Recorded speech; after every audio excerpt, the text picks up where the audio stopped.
跑慢动作分解。首先我们抬左脚，右脚同时向后滑一步，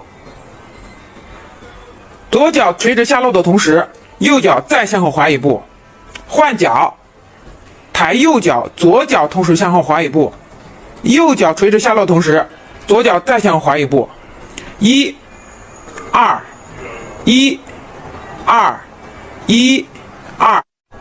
这2步动作我们要反复的练习，慢慢的加速，形成落抬之间的不停顿，落抬，落抬，落抬。